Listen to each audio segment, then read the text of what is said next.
Eu preciso acionar aqui a nossa Soraya Lawande, porque o Banco Central ontem, gente, reduziu os juros pela quarta vez consecutiva em 0,5 ponto percentual e a Selic vai a 11,75% ao ano. Com o corte, o Brasil deixa de ser o país com a maior taxa no planeta, ranking agora liderado pelos nossos vizinhos argentinos. E o Copom ainda sinalizou com novos cortes para 2024. Após essa redução da Selic para 11,75% ao ano, o Brasil deixou de liderar o ranking mundial de juros reais. Quem traz mais informações sobre qual que é a taxa atual é a Soraya. Fala, Sô.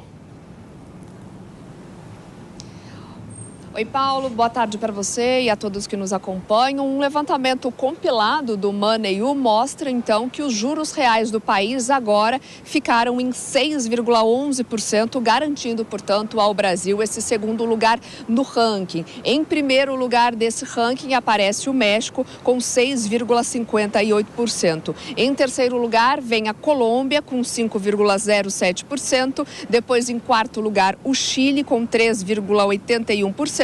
E no quinto lugar, a Indonésia, com 3,73%. Na última divulgação desse ranking, que foi lá no dia 1º de novembro, o Brasil já tinha voltado ao topo da lista depois de cair para a segunda posição no começo do mês de setembro. O juro real, só para a gente explicar, ele é formado pela taxa de juros nominal do país, subtraída a inflação prevista para os próximos 12 meses. E aí, no último lugar, do outro lado dessa tabela, aparece quem? A Argentina, que ficou na ponta oposta, né? Apesar de ter, então, as taxas nominais mais altas dessa lista, 133% ao ano, a gente sabe que a Argentina tem aquela questão da superinflação, né? Uma inflação super alta e o que acaba derrubando essas taxas reais, portanto, os juros reais da Argentina aparece de forma negativa, 23,49%. E de acordo com esse levantamento, a combinação da inflação menor e o cenário externo positivo ajudou de uma forma geral aí no fechamento das taxas reais de juros mais baixas. Muito bem, Soraya, obrigado, minha amiga, pelas suas informações. A Soraya, então, atualizando um pouco esses dados que são complexos, cá entre nós, hein? Não é fácil entender economia, o Alangani, por isso que a gente te chama. Explica pra gente, isso é bom, isso é ruim? Não, é bom. A queda da taxa de juros significa que a gente está num ambiente inflacionário mais controlado, né? A taxa de juros é o remédio para combater a inflação. Quando o Banco Central ele sobe os juros, ele encarece o crédito, então encarece o consumo, né?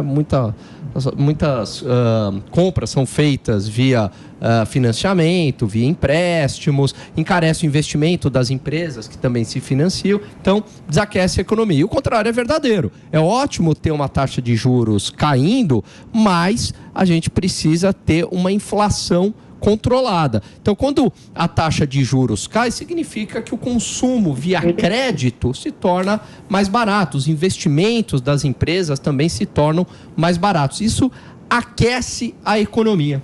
E aquecendo a economia, Paulinho, significa mais renda e mais emprego. Qual que é o grande problema?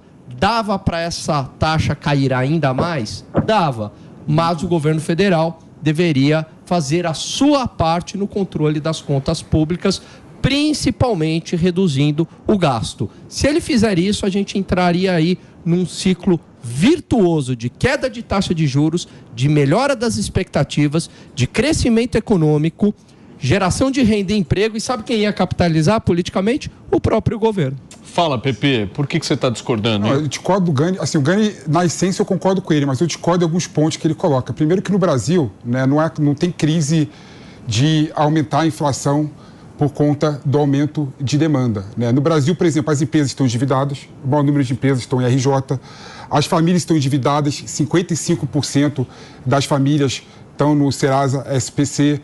Ou seja, se você reduzir drasticamente os juros, você não faz a população consumir mais, porque a população está endividada, as empresas também estão falidas, né? Então tem espaço, sim, para o governo, para o Banco Central, no caso, reduzir ainda mais os juros, né? E a única forma do governo ter crescimento econômico nesse cenário com as empresas falidas e com as famílias endividadas é por meio de investimento público. Então tem que ter investimento público para crescer.